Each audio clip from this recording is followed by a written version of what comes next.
The silence hanging over the Roman Forum is not the peace of a stable empire, but the suffocating stillness of a lung catching its breath before a scream.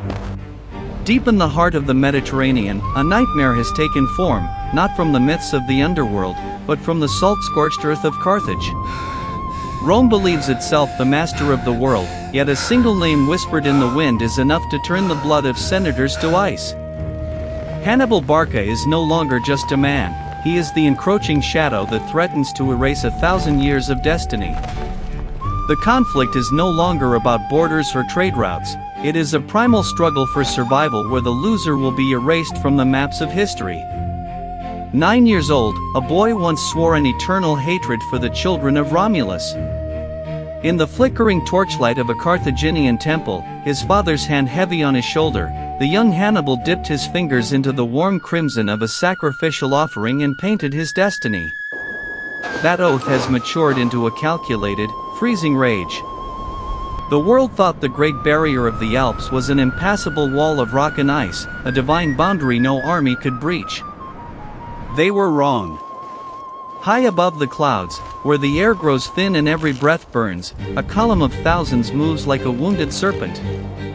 This is not an invasion, it is a ghost march. Men vanish into bottomless crevasses without a sound, horses plummet into the mist, yet the march does not stop.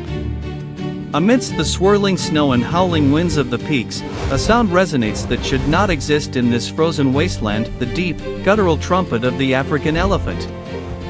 These gray titans, out of place and shivering, are the living siege engines of a man who refuses to accept the word impossible. To the Roman scouts watching from the valleys below, the sight is a hallucination born of pure terror. Monsters emerging from the clouds, guided by a general who treats the laws of nature as mere suggestions.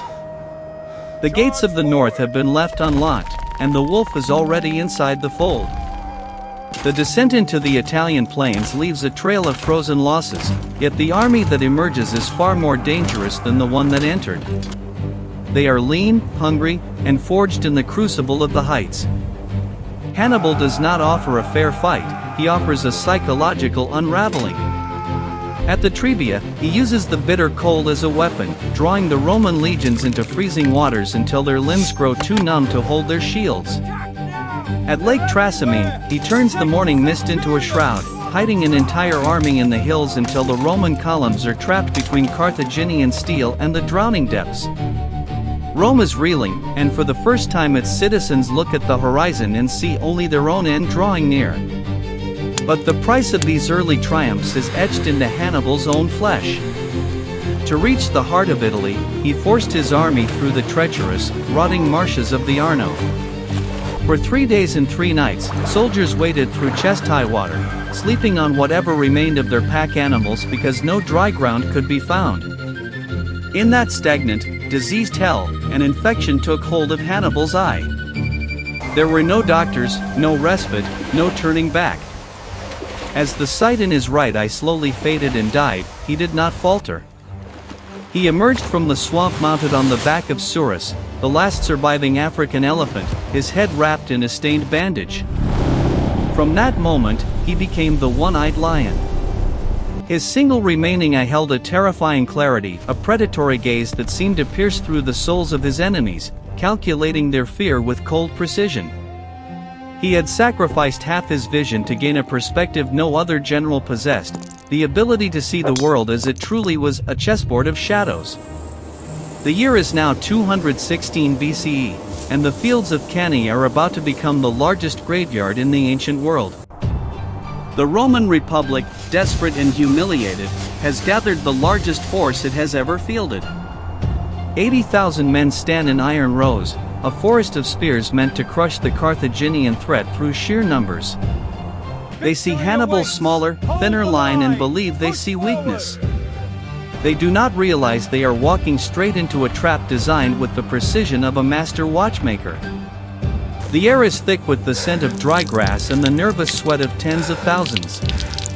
The sun beats down, creating a blinding glare that Hannibal has deliberately forced them to face. Hannibal's center, made of his most seasoned infantry, is ordered to do the unthinkable. They begin to retreat. As the Roman heavy infantry surges forward, sensing victory, they push deeper and deeper into the Carthaginian line. The center does not break, it bends like a crescent moon, drawing the Roman mass into a deadly pocket of its own making. The momentum of their advance becomes their executioner. So focused are they on the retreating center that they fail to notice the world closing in from both sides. While the Roman center grows dangerously congested, soldiers packed so tightly they can barely move, the Carthaginian wings begin to fold inward. The fresh African heavy infantry swings around like the arms of a giant pincer. In the rear, the Numidian cavalry, having routed the Roman horsemen, returns to seal the trap completely. The circle closes. The 80,000 are no longer an army, they are a panicked, suffocating mass trapped in a perimeter of relentless pressure. There is no room to maneuver, no room to breathe, only the steady, merciless thrust from all directions. Men are crushed by the weight of their own comrades, while others collapse in the dirt, choosing darkness over the horror closing in. In the thick of this nightmare, a young Roman officer named Publius Cornelius Scipio struggles to stay on his feet. Surrounded by the chaos and the cries of his comrades, he does not panic. Instead, he watches. Through the dust and turmoil, he looks toward the horizon where the one-eyed lion sits calmly on his horse. Scipio studies the pincer movement, the perfect timing of the cavalry, and how Hannibal turns his enemy's own strength against them. He is not merely surviving, he is learning. This horror at Cannae becomes Scipio's classroom, and the price of that lesson is etched forever in his memory. By the time the sun sets over Cannae, the scale of the catastrophe is beyond imagining. Nearly 50,000 Romans lie on the field. Rome becomes a city of widows. The road to its gates stands wide open. Panic grips the city, desperate rituals are performed in the forum as the people fear the end is near. In the Senate, men whisper in the flickering candlelight, waiting for the sound of elephants on the Appian Way. They wait for the man who conquered the Alps to bring fire to the 7 hills. The Punic shadow stretches across the entire peninsula. The Roman identity is being stripped away, replaced by the terrifying realization that they are no longer the hunters, they have become the prey. Yet Hannibal has won every battle but not the war. He sits at the gates of Rome, a master of tactics yet a prisoner of his own success. He lacks the siege engines to break the walls and the reinforcements from a homeland that fears him almost as much as Rome does.